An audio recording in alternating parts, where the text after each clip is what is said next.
As promised, I told you guys I would have different guests on the podcast over the break, knowing that none of you would be really interested in diving into any content. So, in this week's episode, I have the pleasure of speaking with Melondy Martin. She and I connected through one of my colleagues, Rachel Leo Flag, and she's just a lovely person.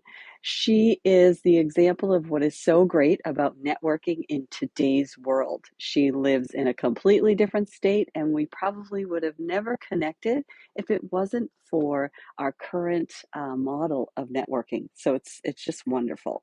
She's a graduate of the University of Tennessee Health Science Center, and her dental career spans well over 20 years, and she's kind of reinvented herself several times. She started off as a dental assistant, became a hygienist. She has really strong clinical experience, and you'll notice this. She's a speaker focused on infection prevention and safety compliance. So, what I love about her is not only is she in clinical dental hygiene, she's also working with students to foster the growth of the next generation, which is kind of my passion, as you all know.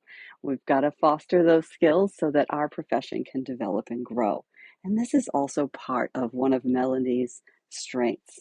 Through the years, she's educated hundreds on dental infection control guidelines, clinical education, and medical emergency procedures. We're talking about a well rounded professional, so I just think it'd be so nice for you guys to get some insight from her. She's the founder of Improved Dental Solutions, which is a safety training and management company. And she's a very passionate infection control consultant, which she's in high demand these days post COVID, as you would imagine. Her passion for dentistry and the community is to really help bridge the connection between overall health and safety. It's also important to mention that Melondy is an active member of the American Dental Education Association, the American Heart Association, Organization for Safety, Asepsis, and Prevention. She's an advisor at West Georgia Tech College Dental Hygiene Program and recently collaborated with the CDC on their foundations, Building the Safety Dental Visit Program. These experiences complement her career as a consultant and an educator, and I think anything she brings to the table will be valuable for you as you embark on becoming a dental hygienist. You will be able to know when you listen to this episode that she values sharing her expertise, developing partnerships, and making an impact on the community. I will put the link in the show notes for you to be able to get in contact with Melondy if you are interested in getting to know her better. You never know where your career will take you.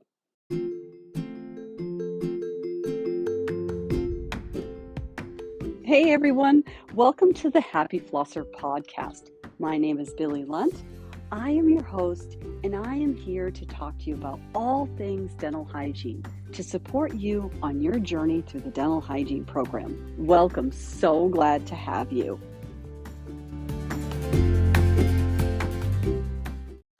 Hey, are you in dental hygiene school or just got your acceptance letter and just started dental hygiene school and you're worried about how you're going to fit it all in, what the evaluations are like, what the key strategies you need to set up in order to be successful? You don't want to have worked all this time to get accepted into dental hygiene school only to make some pretty major errors in your first and second semester. I've put together a course that will really help you set yourself straight right out of the gate and get yourself started on the right foot in dental hygiene school. Whether or not you're just entering school or you've done your prerequisites and you're just well on your way halfway through, this course is designed to help get you straight and keep you straight so that you can become a dental hygienist. Click the link in the show notes and check it out. So I'm excited to speak with you today, Melondy, and really hear about all of the great things you're doing in the field of dental hygiene. Welcome. I'm so happy to have you. Thank you. Thank you for having me. Yeah. So we spoke a few weeks ago and just, got to know each other a little bit. And I just love what you're doing. I love how I think COVID is a great connector for everyone to say, what happened through COVID for you and what is the outcome? And a lot of positive things have come out of COVID for people in our profession. So that's what I'm excited to talk to you about today, where your journey has led and really help have the students think about different opportunities for themselves. And you can share a little bit about what you do in education and what you do for students, and then what you do in general. And I think it's beneficial for the students to know and hear your story. Yeah, absolutely. My name's Melondy Martin, as you just mentioned, and I'm a dental hygiene educator. I'm also an American Heart Association instructor. I've been in education for over 10 years, in dentistry for over 20. The American Heart Association instructor actually happened during the point of COVID, as an independent consultant and becoming an owner of Improved Dental Solutions. That's my consultant company. And it kind of birthed during the time of COVID. Being a dental hygiene educator, like most people, we were scrambling during the time of COVID. There were so many protocols and procedures that had to be developed. It was a time we were all shut down and everybody was scared about what do we do? How do we get students in the classroom safely? We had to do temperature checks. We were watching different videos, doing a lot of research and things like that. And my responsibility was all this research, figuring out all the PPE, contacting the vendors, and all that different information. But with developing all these protocols and procedures, I thought, well, if I'm already doing all these things, I could probably kind of branch out and do this on my own. And I was being called on by local dentists, like, well, what are you guys doing? Can you come help get our office together? And it's always been my passion. I absolutely love infection control and safety. And it was kind of one of those things that I always wanted to do, but I didn't know how to do it. And from that, it was kind of like a nudge of just go for it. Yeah. And because I was being called on by many different people to do it, it actually led me into Improved Dental Solutions. So in 2021, that's where my consulting business was actually launched. And from there, I just kept going. Kept going with the opportunities of building the business and continuing with education, and the goal for me is to continue with that, but I'm also inspiring students that when you have an actual goal in mind and a plan, don't just rest on it. Keep in mind that there's always an opportunity for you to explore that option. And sometimes it falls in your lap, like it did for me. Use those experiences that you are learning in school to keep building your skills and building on that knowledge because you never know where it will land you. Just like it did me. And there's so many different avenues and paths that your skills, knowledge, and your education will actually take you. So it has been an amazing opportunity to explore, and I'm actually enjoying that. And through the pandemic, even though it was a scary opportunity for me to explore, it has led to so many different amazing things for me to branch out in. And that's one of the things that I tell students as you're going through your schooling and meeting different people, think about that next step. What was one of the scariest things, because you and I probably both remember the scary part about graduating and getting our first job and going out to that reception area to get our first patient, how scary that really was. Absolutely. Yeah. What was one of the scariest parts of branching out and doing something like this, creating this company, Improved Dental Solutions, and navigating all of that? I think one of the scariest things was for somebody to say yes. So to get the first acceptance. But one thing that I think I learned growing up, and I think that came from my first employer, is that you may get a no, but so when you have a plan or you have an opportunity, just because one person says no doesn't mean everybody's going to say no. You will still get a yes somewhere. And so I always tell students keep going because a plan denied does not mean that it's a failed plan. And sometimes that is means that it just doesn't work at that time. Mm. So I just kept going until I got my first yes. And so I continue with that. I mean, and Excellent. it could be just a pivot in your plan. So if I get a no, I'm like, okay, it's a pivot, go to the next person. And it allows me opportunity to continue working and improving things in my business. That's really a great way to say pivot because you are going to have some barriers and stumbling blocks along the way, no matter what direction you head. It's just knowing, and I tell you, I'm sure you tell students that we fail our way to success sometimes. Absolutely. And one example is when I first applied to hygiene school, I got a no. Ooh, It was a no. And I was like, what do you mean? I've met every qualification. I've got the GPA. And it was like, waitlisted. And I'm like, oh, okay. So now what? And so you go back to the drawing board. And for me, even though it was like I feel like I had met everything, and my employer, the dentist said, well, no, you are not giving up. And even though I felt like I was giving up, I always encourage students, get a mentor.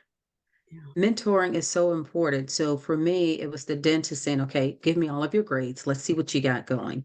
And that encouragement from my mentor was, okay, well, you've got some B's here. You could stand to go back, retake these courses, make some A's, and let's try this again. And I did. I retook those courses in the next year. I got in. So for me, if I felt like if I had not had that mentor and that motivation, I probably would have given up. So I keep that in the forefront of my mind that just because I get a no, it's just a pivot in the plan Oh, I love that. So it's really been since the beginning. from the beginning. Absolutely. And you probably see, that's where failure leads to so much more success because you learn Absolutely. so much from those what we look at as failures in the moment. I think when we reflect Absolutely. back, it ends up Hmm. being something that made us more determined, more resilient, Absolutely. you know? Hmm. And sometimes I think sometimes we forget that we need that person who believes in us Hmm. before we believe in us. That's it. And that's why I said mentoring is so important for me. I'm always encouraged that, and I tell students, even when we feel like we're at that point of success, always try to reach back and help at least one person Yeah. because someone may feel like where we're at, it's like at the point of giving up. Try to go back and help at least one person. That's so good. The other thing, sometimes I wish the students could see that we've been through the very same struggles as they have, you know? Absolutely. When they're unsuccessful on something and they hear a faculty say, "Oh, I didn't get all hundreds in hygiene school," and they That's see that right. we're real people and we still Absolutely. have those letters after our name because we were able to, push through some of those challenges, that it's Hmm. doable, and that's how life is. And Absolutely. yeah, and that's how we grow. Growing and Absolutely. networking is part of that growth also, which I think Absolutely. is another hard thing for new graduates to recognize the value in networking. Hmm. Absolutely. And networking is very important. I encourage students in when you get out of school, that's how I landed my first job is through networking. I'm from Alabama, and but I knew that I wanted to move. And so my husband and I relocated to Florida. And an important part of networking is joining the American Dental Hygiene Association. So upon moving to Florida, I reached out, Florida Dental Hygiene Association. I'm moving to Naples, Florida. Is there anyone that I can connect with? And I'm trying to find a job. That's how I landed my first job through Wow. networking. Wow. So it is very important. And I encourage students even now, there's so many different social media handles where you can join a lot of different networks to find jobs, join whatever organization that you want. There's a lot of different ones that you can join to whichever one you want to fit in, Yeah, right? For different advice and things like that. So it's very helpful. yeah. And were you just sparked was it just through the pandemic or before the pandemic, were you kind of thinking outside the operatory? Always I have a feeling that you're a person who just is always looking to grow and improve. I've always thought about improving. And I will say it probably started when I was in hygiene school. Mhm. That well, I'm a backup before then. I've always had the dream to become a dentist. But at the early age of 18, I had a son. And because of that, as I said, a plan denied is not, or the plan that you have, just because it doesn't work out doesn't mean that it's denied. So for me, it was a pivot. I started out as a dental assistant, worked my way up into hygiene. And upon getting my first job in Florida, I worked for a DSO, and my hygiene coordinator, she actually observed me because they had to come around to observe. And she said, "Well, you're different." Mm. And I said, "Really?" And I had only been there for 3 months. And so she said, "You have a different way of communicating with patients and your rapport with patients. I'd like to pull you off of clinical, and I would like for you to train hygienists on communication." And from that, it was a great opportunity, but I thought, but I like clinical. I still want to do this. This is my passion. So I had the opportunity to do both, but she encouraged me to go back and get my bachelor's because I only had an associate's.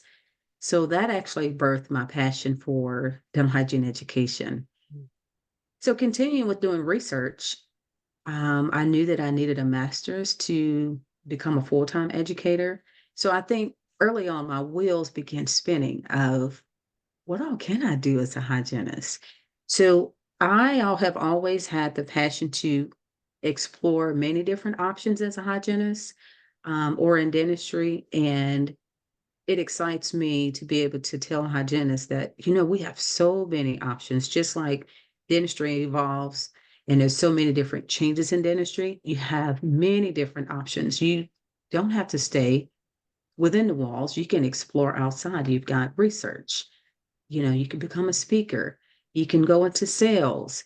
There's so many options of what you can do, consulting and things like that. So, I start from the first semester telling them and even asking, what's your next step? I know we're equipping you and training you to be in patient care, do your patient education, but find your niche. If you're good at patient education and speaking with patients, take that niche. Maybe you're going to be a speaker. If you're good with selling treatment plans, are you going to go into sales? Okay. So whatever they feel like they're good at. And even if you are one of those that, what, I tried sales and I didn't like it, doesn't mean you're a failure. You have the opportunity to pivot into something different. Yeah. So there's options out there, but I feel like that for me, it started early on. Yeah. Your Mhm. story is just it's a blossom. It's like a flower blossoming. What a great asset to So the I'm field. open to endless opportunities. I put it that way. Yeah, you just keep your options open and, things will present themselves that maybe I like how you mentioned if students really consider what strengths they have, what they're good at Absolutely. just naturally. And if you Mhm. because there's so many different things that one hygienist does in one appointment sequence. So we have to be good at a lot of Absolutely. things. Mhm. So if they just hone their focus on one aspect that they really enjoy of their profession Mhm. and really narrow that down to become a master at that one thing. Communication, oh my gosh. Mhm. If you're good at Absolutely. communicating like you, Melody, that can be applied in all different models to do pretty Absolutely. much anything. Oh, Absolutely. And it's good for, once you key in on that, I always tell people find a mentor. There are so many amazing people out there that are willing to help. You have people on social media handles that I always say start out with three, mhm, observe them, get in on the webinars, see what it's like to work with them. And, reach out to them. Hey, I'm new at this. I'm interested in the career field, and see what it's like to work with that person. So yeah. I think that's a great way to get started. That's That's really good advice because it is scary, and students Hmm. have a hard time recognizing how valuable they are. They Correct. graduate with the most current knowledge and information and the standard of Hmm. care, and although they're novice, they have all of that knowledge right there. It's still They fresh in their do. mind, you know? So we just gotta help them have that confidence to take those steps. Absolutely. Absolutely. Yeah. If there was one thing you could think back on to tell your fresh graduate self, okay, so you've just got your pinning, you just got your cap and gown, you just got your dental hygiene license in the mail, and you're going to take your first job. What is that one thing you would tell yourself as you're about to go in that first day on that first job? Be more confident. Mm, Be more confident yeah. and believe in yourself. Because I do think as a new graduate, we are a nervous wreck. And I feel like as educators, we, even though we preach that, um, as a student, we still lack it. It's something about, you go out and because we are used to having those 3 hours of time. Mm, But when we go into our first job, we don't necessarily have that for some reason. Um, and I'm really striving as an educator to promote that more with the students. And that's through these type conversations to say, hey, you've got so many different options and doing different exercises with them of, what is it like to have that confidence?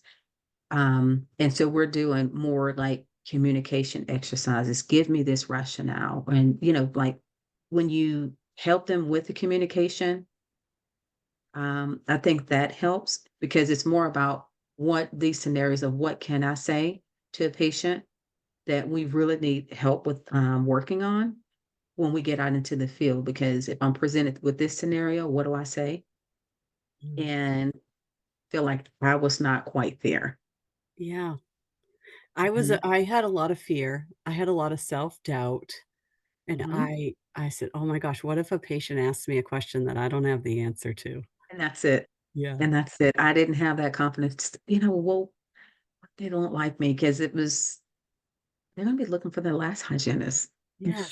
And what if I hurt them? Like, I was really afraid to Mhm. hurt them, and, I did not recognize and realize how quickly you build your skills just a few months Yes. out.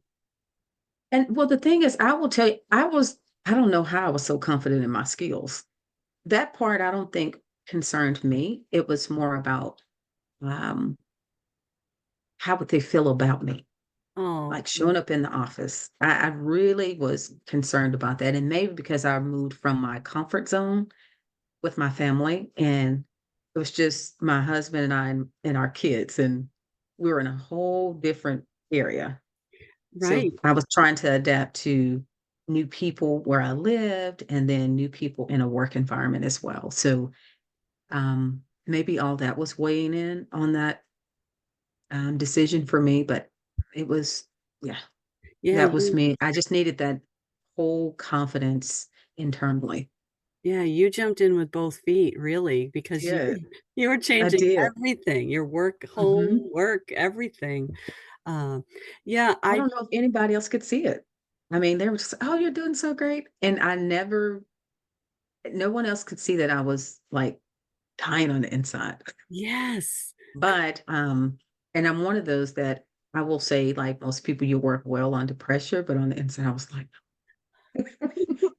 I was exhausted. I remember just I would get to that I got to the end of the day and I was like, "Oh my gosh, I did it." You know? yes, I would sit in a car and it's just like, I can't even drive yet. I know. I know. But that slowly just dissipates and diminishes, and then we Mhm. really focus on once we get through that initial trauma, we really start focusing on what we're really good at. So that's when Right. I think it's, to your point, really good for students to figure out what lights me up, what am I really good at, what are my strengths in the operatory that I could actually, Correct. magnify outside the operatory. Hmm. And one of the biggest things is for me, I think if we could remove, as a clinician, um, always wanting to be a perfection. I truly will admit I'm a perfectionist. And if we could somehow remove that from ourselves, that everything doesn't have to be perfect, just go and do your job, as a registered dental hygienist, knowing what laws are for every state that you're practicing in. Um, and just be prepared. Show up prepared always, meaning on time, early, not just on time, but early, and being prepared. I'm a note taker. So when I arrive, I would like to make sure of what their office policies and procedures are, but also knowing what my parameters are as a dental hygienist, right? So when you make sure that you're prepared for everything, that confidence comes. So even though I showed up and I didn't feel like I was as confident, it actually came after that first patient because I knew what I was doing. Yeah, I know that I'm a licensed hygienist, and because I just figured out what their office policies were, got through my first patient, and I was smooth sailing the rest of the day. that's a really good point. It gets rid of some of that unnecessary stress and anxiety that might Absolutely. otherwise be there. Yeah, Mhm. that's a really good advice. That's really good advice. And early, 15 minutes early is on time for a dental hygienist. Correct. We all know. Yeah, absolutely. Don't show up when it's time to clock in. Or they are like, "You're 8 o'clock, don't show up at 8." You have to get there early. Yeah, for sure. That's also really good advice. Well, Mhm. Melody, I know your time is really valuable, and I appreciate you taking the time to record this for our students. I think if even if just one student considers the possibility of what are my strengths and what does that look like outside the operatory, then you and I have made some progress in our profession. Absolutely. Yeah, thanks for coming on. Absolutely, I appreciate the time.